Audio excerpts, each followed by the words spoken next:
Indian politics లో your examination will be around the period of elections. ఎందుకంటే elections next మే వరకు ఎలక్షన్సే. So మీకు ఎప్పుడు ఎగ్జామ్ జరుగుతుందో నాకు తెలియదు, కానీ but it will be in the period of elections.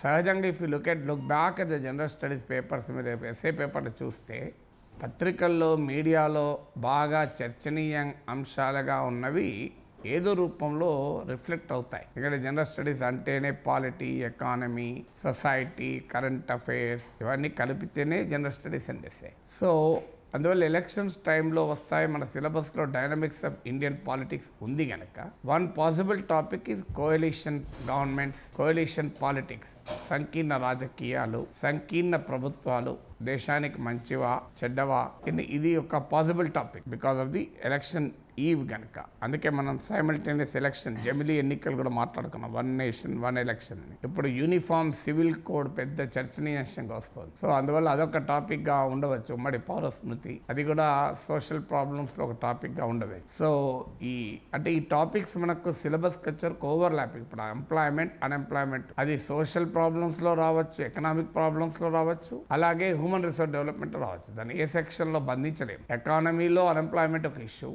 unemployment is a social issue. Employment is essentially deals with human resource development. So అందువల్ల మూడిట్లో ఎక్కడన్నా అది ఫిట్ కావచ్చు. ఏ సెక్షన్లో అడుగుతారని చెప్పలేము. అలాగే పాపులేషన్ అండ్ డెమోగ్రఫిక్ డివిడెండ్. మీరు డెమోగ్రఫిక్ డివిడెండ్ అన్నప్పుడు అది సెక్షన్ 3లో అడగచ్చు, పాపులేషన్ అన్నప్పుడు సెక్షన్ 2లో అడగచ్చు. సో అందువల్ల డోంట్ గో బై సెక్షన్స్, ఎందుకంటే సెక్షన్స్గా ఆలోచించాల్సిన అవసరం లేదు. ఇప్పుడు ఉమ్మడి పౌర స్మృతి అది ఇండియాస్ హెరిటేజ్లో అడగచ్చు, అలాగే మీకు పాలిటిక్స్, డైనమిక్స్ ఆఫ్ పాలిటిక్స్లో అడగచ్చు, సోషల్ ప్రాబ్లమ్స్లో అడగచ్చు. అందువల్ల ఈ సిలబస్ను ఒక యూనిట్గా తీసుకోండి, కానీ వేరు వేరు సెక్షన్లుగా చూడకండి. ఎందుకంటే ఈ టాపిక్స్ యొక్క స్వభావ రీత్యా ఒకటి కన్నా ఎక్కువ సెక్షన్లలో కూడా దాని సంబంధాలు ఉంటాయి. ఎందుకంటే సామాజిక శాస్త్రాలు inter disciplinary.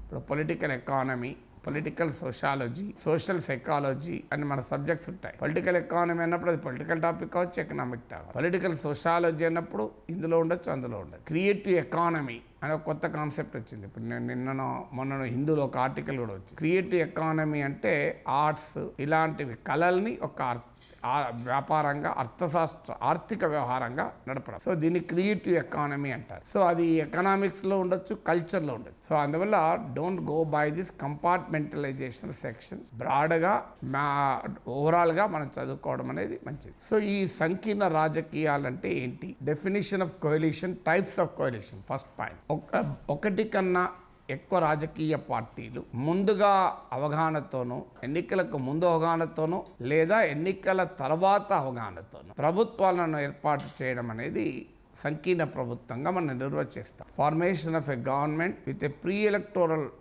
Understanding or post election understanding by more than one party. ఇక్కడ ఇండియాస్ పార్లమెంటరీ డెమోక్రసీ, భారత పార్లమెంటరీ ప్రజాస్వామ్యం ప్రకారము ఏ సభలో మెజారిటీ ఉన్న పార్టీ ప్రభుత్వాన్ని ఏర్పాటు చేస్తారు. కానీ సంకీర్ణ ప్రభుత్వాలు ఏంటంటే ఒకటి కన్నా ఎక్కువ పార్టీలు ఎన్నికలకు ముందు అవగాహనతోనో లేదా ఎన్నికల తర్వాత అవగాహనతోనో కలిసి ప్రభుత్వాన్ని ఏర్పాటు చేస్తే దాన్ని సంకీర్ణ ప్రభుత్వం అంటారు. So either with the pre election understanding or post election setup. ఇది definition of a coalition government. More than one అనే లాటిన్ పదం నుంచి వచ్చిన ఇంగ్లీష్ పదవి. సో భారతదేశ రాజకీయాల్ని చూస్తే బ్రిటిష్ స్వాతంత్రానికి ముందు కూడా కొన్ని రాష్ట్రాల్లో ప్రభుత్వాలు పరిమితమైన అధికారాలతో ఏర్పడి, అప్పుడు కూడా రాష్ట్రాల స్థాయిలో సంకీర్ణ ప్రభుత్వాలు ఏర్పడి, అంటే సంకీర్ణ ప్రభుత్వాలు భారతదేశానికి కొత్త కాదు. ఆ మాటకొస్తే ప్రజాస్వామ్యానికి కూడా కొత్త కాదు. They are neither new to India in specific nor new to the democracy. మీరు ఎక్కడైనా పార్లమెంటరీ డెమోక్రసీ ఉన్న చోటల్లా సంకీర్ణ ప్రభుత్వాలు ఉంటాయి. మీరు మచ్యూర్డ్ పార్లమెంటరీ డెమోక్రసీస్గా చెప్పబడే యూకేలో, మీకు ఇజ్రాయెల్లో, జపాన్లో ఇలా పార్లమెంటరీ డెమోక్రసీ ఉన్న అనేక దేశాల్లో సంకీర్ణ ప్రభుత్వాలు ఏర్పడ్డాయి. So coalition politics, coalition governments are not unique to India. ఇదేదో భారతదేశానికి పట్టిన జాడ్యము, భారత పార్లమెంటరీ ప్రజాస్వామ్య లోపము అనే అపోహలు ఉన్నాయి. There are apprehensions that the coalitions are the bane of India's democracy. కానీ అది నిజం కాదు. మీరు పార్లమెంటరీ డెమోక్రసీ ఉన్న చోటల్లా ఈ పరిణామం. అధ్యక్ష తరహా పాలనలో ఈ అవకాశమే లేదు. అధ్యక్ష తరహా పాలనలో కూడా బైపార్టిజాన్ కన్సెన్సస్ అంటారు. సైద్ధాంతిక సారూప్యత లేకపోతే స్థిరంగా ఉండవు అనుకునేవారు. కానీ బీజేపీ శివసేన ప్రభుత్వం అనేది క్లాసిక్ ఎగ్జాంపుల్. అసలు సైద్ధాంతిక సారూప్యత ఉన్నా కూడా ఎలాంటి స్థిరత్వము లేదు. అందువల్ల ఏది స్థిరమైన సంకీర్ణం అనేది చెప్పలేని పరిస్థితి. None can conclusively say which type of coalition is a stable coalition. ఇక 4వ point, why this coalition fail period.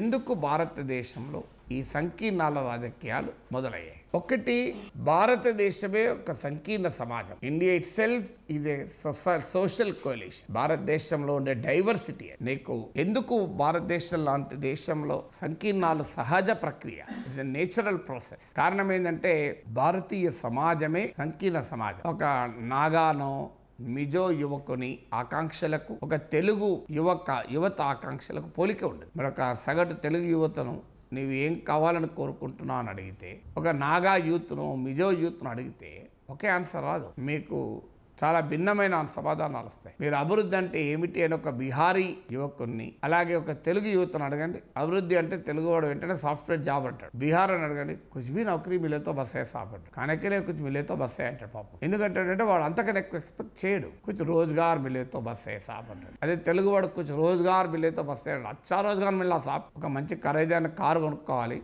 ఒక విల్లా కొనుక్కోవాలి అంటాడు. మీరు కావాలంటే టెస్ట్ కూడా చేయొచ్చు. బీహార్లో ఒరియా వాళ్ళు ఉంటారు. మీరు ఎవరినైనా అడగండి, మేము విల్లా కొనుక్కోవాలి అనే కోరిక ఉన్నోడు దొరకండి. అదే మీరు ఇంజనీరింగ్ చదివే ఏవైనా మంచి విల్లా కొనుక్కోవాలి, పాష్ కార్ కొనుక్కోవాలి, ఒక ఐఫోన్ కొనుక్కోవాలి, మంచి అమ్మాయిని చేసి పెళ్లి చేసుకోవాలి. సార్ ఈ జీవిత లక్ష్యం ఇంకేముండదు వాడికి. ఈ జీవితం ఎంత జీవితం అంటే ఇంతే సార్, ఇంకేముంటుంది. సో వేరే అవకాశం అయితే H1B మీద అమరికి వెళ్ళిపోవాలి. సో ఇది ఒక స్టాండర్డ్ ఎక్స్పెక్టేషన్స్. ఇంకా కొద్దిగా లెవెల్ పోతే స్టార్టప్ పెట్టాలి. కానీ నీకు ఒక బీహారీ యువకుని స్టార్టప్ పెట్టాలంటాడు అనడు. మన జిందగీ స్టార్ట్ రహేతో బస్ వేసాం అంటాడు. ఇక అప్పెక్కడిది. సో అంటే ప్రజల ఆకాంక్షలను తేడా ఉంటుంది. అందువల్ల పొలిటికల్ ఎక్స్పెక్టేషన్ తేడా ఉంటుంది. ప్రభుత్వం ఏం చేయాలి అనే అంశంలో కూడా తేడా ఉంటుంది. ప్రభుత్వాల నుంచి ఏం కోరుకుంటున్నారన్న దాంట్లో కూడా తేడా ఉంటుంది. ఎందుకంటే భారతీయ సమాజమే ఒక బహుళత్వ సమాజం, బహువిధమైన వారసత్వం కలిగిన దేశం అనేది. It's a country with varied heritage. అనేక భాషలు, సంస్కృతులు, సాంప్రదాయాలు, ఆచారాలు, వ్యవహారాలు, మతాలు, విశ్వాసాలు, కులాలు, ప్రాంతాలు, ఇన్ని రకాల తేడాలున్న సమాజం భారత సమాజం. భారతీయుడున్న భావనకు మూలము పౌరసత్వం. Citizenship is the basis of Indianness. ఇదొక సాంస్కృతిక భావన. భారతీయుడు అనేది ఒక ఎమోషనల్ భావన తప్ప మీకు ఇందులో చాలా తేడాలు మనకు కనబడతాయి. భాష, సంస్కృతి, ఆచారము, వ్యవహారము, ఆహార అలవాట్లు, నమ్మకాలు, విశ్వాసాలు. దేశంలోని ఒక ప్రాంతంలో బలిచక్రవర్తిని విష్ణుమూర్తి వామనావతారం శిక్షిస్తాడు. మరో ప్రాంతంలో అదే బలిచక్రవర్తిని దేవుడిగా కొలుస్తారు. సో అంత తేడా మన దగ్గర. సో మత విశ్వాసాల్లో కూడా తేడా. వీరు హిందువులే, వాళ్ళు హిందువులే.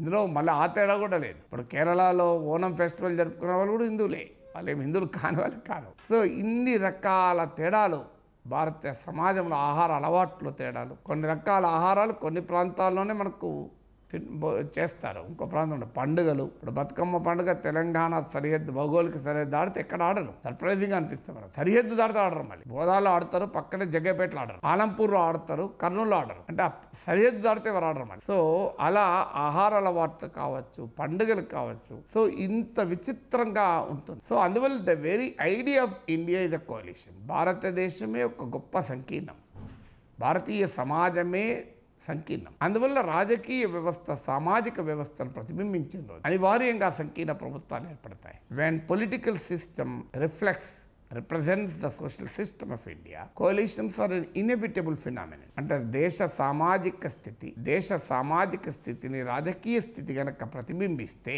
సంకీర్ణాలు అనివార్య పరిణామం. If India's polity reflects and represents the social system,